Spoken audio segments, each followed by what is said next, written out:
மக்களே, big பாஸோட second promo பயங்கரமான ஒரு எமோஷனலான ஒரு ப்ரோமோவா தான் இருக்கு. நம்ம காலையிலே சொன்ன மாதிரி தான் கானா வினோத் அண்ட் விஜய் சேதுபதியோட ஸ்டேஜ் ஒரு மரண மாஸ் மூமெண்டா இருக்கும். அரங்கம் அதிரும் அப்படின்றது நம்ம சொல்லிட்டு இருந்தோம். அது நடந்திருக்குது அப்படின்றது அந்த ப்ரோமோ மூலியமா தெரியுது.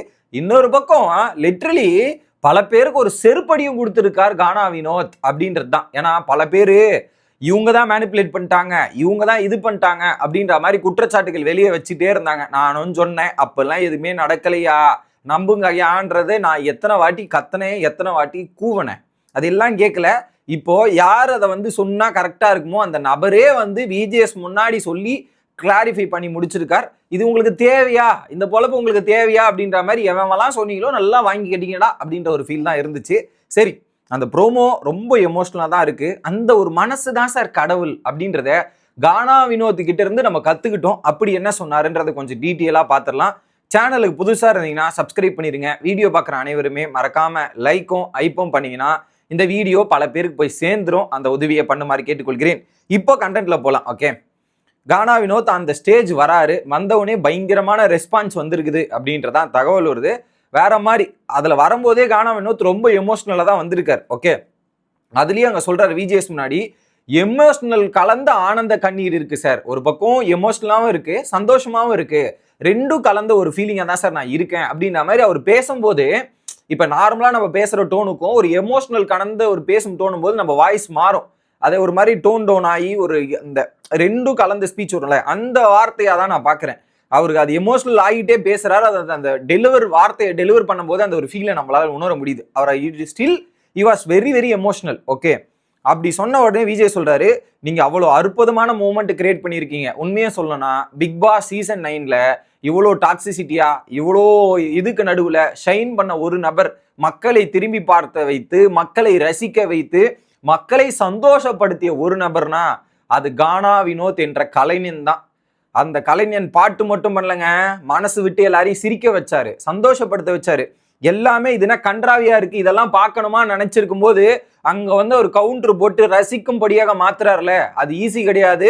அது ஒரு பெரிய திறமை வேணும். அவர்கிட்ட ஏகப்பட்ட திறமைகள் இருக்கு.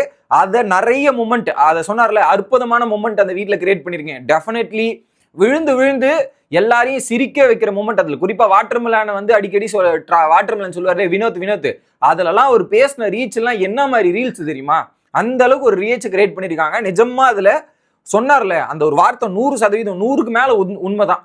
விஜய் சொன்ன அற்புதமான மூமெண்ட்டை கிரியேட் பண்ணிருக்கீங்க. That was the perfect statement. அதுக்கப்புறம் இன்னொன்னு பாருங்க, எல்லா மக்களுக்கும் காலா நினைச்சு தொட்டு கும்புறேன். சோ என்னை இவ்வளவு தூரம் காப்பாத்திட்டு இருந்த மக்களுக்கு நன்றி சொல்லணும் இல்லையா? அதை அவர் எப்படி சொல்றாரு பாருங்க. அந்த ஸ்டேஜ்ல இருந்து உங்களுடைய காலா நினைச்சு தொட்டு கும்பிடுறேன் அப்படின்றது.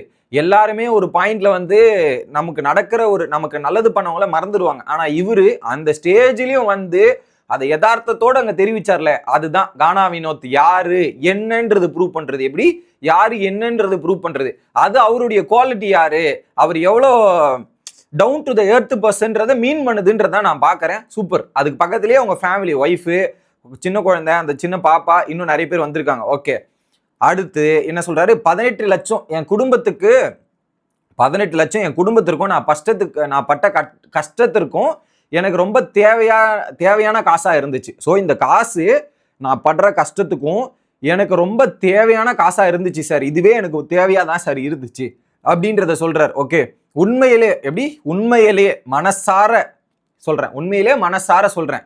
ஸோ இந்த காசு எனக்கு தேவைப்பட்டுச்சு, என் குடும்ப நலனுக்காக நான் எடுத்துட்டேன் சார் அப்படின்றதையும் மனசார சொல்றேன். யாரு சொல்லியும் நான் எடுக்கல. So from the art he was telling, நான் யாரு சொல்லியும் நான் எடுக்கல, என்னுடைய சுயநினைவோடு தான் நான் எடுத்தேன் அப்படின்றத சொல்லிட்டார். That is the end. என்னுடைய சுயநினைவோடு நான் எடுத்தேன்னா இதுக்கு ஒரு முற்றுப்புள்ளி ஆயிடுச்சு. ஏன்னா அரோரா மனிப்புலேட் பண்ணிட்டாங்க, இவங்க விக்கல் சுக்கிரம் பிளான் பண்ணி எடுத்து வச்சுட்டாங்க அப்படின்ற மாதிரி பேசிட்டு இருந்தீங்கல்ல, இதுக்கு எல்லாத்துக்கும் எண்டு கார்டு போட்டு முடிச்சிட்டாங்களா?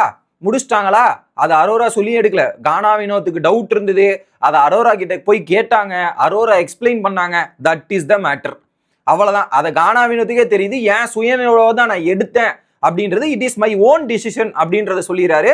இதுக்கும் யார் சொல்லி நான் எடுக்கலன்னு சொல்லிட்டார். யார் சொல்லி நான் எடுக்கல, என்னுடைய சுயநினைவோடு எடுத்தேன்னா that is the end of the topic. இதுக்கப்புறம் இதை பத்தி பேசுனீங்கன்னா நீங்க தான் எவ்வளவு வன்மத்தோடு இருக்கீங்க, எவ்வளவு இதோடு இருக்கீங்கன்னு தெரியுது.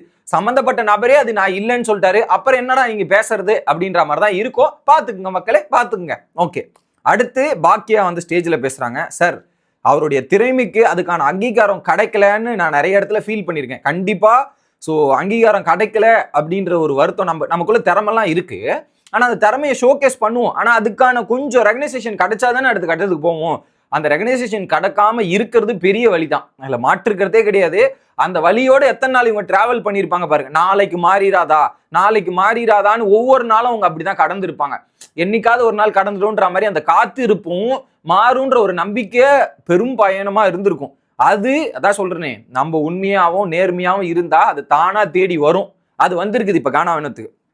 அது அடுத்த டைலாக் என்ன சொல்றாங்க, அவருக்கு இந்த ஸ்டேஜ் ஒரு முற்றுப்புள்ளி வச்சிருக்கு சார். எப்படி இந்த ஸ்டேஜ் முற்றுப்புள்ளி வச்சு முடிச்சு வச்சிருக்கு சார். இந்த ஸ்டேஜ் அவருக்கு ஒரு பெரிய டிரான்ஸ்ஃபர்மேஷன் நடத்திருக்கு, அங்கீகாரத்தை கொடுத்திருக்கு, பெரிய ஒரு ரெஸ்பான்ஸ். இதோட இந்த முற்றுப்புள்ளி ரெகனைசேஷன் கிடைக்கலன்ற முற்றுப்புள்ளி முடிஞ்சிருச்சு அப்படின்றத சொன்னதெல்லாம் அது வந்து ஒரு பயங்கரமான மொமெண்டா இருந்துச்சு எனக்கு. ஓகே, அடுத்து சும்மா இந்த ஸ்டேஜுக்காக தான் சொல்லலை. எப்படி சும்மா நான் ஸ்டேஜுக்காகலாம் சொல்லலை சார் அப்படின்றத சொல்லி மனசார சொல்றேன், எங்களுக்கு இது போதும் சார், இந்த பணம் எங்களுக்கு இது போதும் சார் அப்படின்றத மனசார சொல்றாங்க. சும்மா நான் ஸ்டேஜுக்காக சொன்னேன், இதுக்காக சொன்னேன்லாம் சொல்லலை. எனக்கு எங்க மனசார எங்களுக்கு இந்த பணம் போதும் அப்படின்றத அவங்களும் சொல்றாங்க. கானா வினோத்துமே அதை தான் சொன்னார். கானா வினோத்தே வீட்டுக்குள்ள இருக்கும்போது எனக்கு சொன்னாரு, எனக்கு இது போதும், இது வந்து எனக்கு கோடி கணக்கு மாதிரி அப்படின்றத சொல்றாரு. அதே தான் அவங்க ஒய்ஃபும் வந்து இந்த ஸ்டேஜ்ல சொல்றாங்க. ஆனா உண்மையில சொல்ற மக்களே, இது நீங்களே உங்க மனசாட்சிக்குள்ள கேட்டு பாருங்க. எவனாவது காசு கொடுக்குறேன் அப்படின்னும் போது இது போதும்ன்றது யாராவது சொல்லுவாங்களா? நீங்களும் சொல்ல மாட்டீங்க, நானும் சொல்ல மாட்டேன். சொல்றதுக்கான மனசு நிறைய பேருக்கு வராது. அது அங்க வருதுன்னா அது எவ்வளவு பெரிய எண்ணம்ன்றது பாருங்க. ஸோ எப்பவுமே சாப்பாடு போட்டா போதும்னு சொல்றீங்க, வயிறு நிறைஞ்சிருது போதும்ன்றீங்க. ஆனா காசு கொடுக்கும்போது ஒரு பாயிண்ட்ல நீங்க கூட யோசிப்பீங்களா, இன்னும் கொடுத்தா நல்லா இருக்கும், இன்னும் வந்தா நல்லா இருக்கும்னு யோசிப்பீங்களா ஒரு பாயிண்ட்ல. ஆனா அந்த காசு போதும்ன்ற மனப்பான்மை நிறைய பேருக்கு வராது. அதை அந்த இடத்துல கானா வினோத்தும் சொல்றாரு, அவங்க ஒய்ஃபும் சொல்றாருன்னா அது ஒரு பெரிய மனசுங்க. அதெல்லாம் ஈஸியா சொல்ல முடியாது, ஈஸியா சொல்றது கஷ்டம். லெட் பி ஆனஸ்டாவே இருந்து பார்ப்போமே.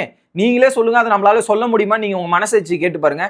நான் என் மனசாட்சி கேட்டாலுமே நானே டவுட் தான். அப்படி சொல்லுவேன்னா நானே டவுட் தான். நான் இதை ஓப்பனா சொல்லிடுறேன். ஆனா அங்க அவங்க அதை சொல்றாங்கன்னா அது அந்த ஒரு பெரிய மனசு இருக்குல்ல, அதுக்கு எங்கேயோ போவார். இதுதான் அவருடைய சக்சஸ் இல்ல. அவர் ஜெயிச்சிருக்கிறது பல கோடிக்கணக்கான மக்களை, டைட்டில் தான் ஜெயிக்கல, கோடிக்கணக்கான மக்களை ஜெயிச்சிருக்காரு. அந்த மக்கள் கூட இருந்தாங்கன்னா அவர் எங்க நிறுத்தணுமோ அங்க எடுத்துன்னு போய் நிறுத்திடுவாங்க. பணப்பொட்டி எடுத்துட்டு போனவங்க பல பேர் சாதிச்சிருக்காங்க. கவின் மாதிரியா இருக்கட்டும்.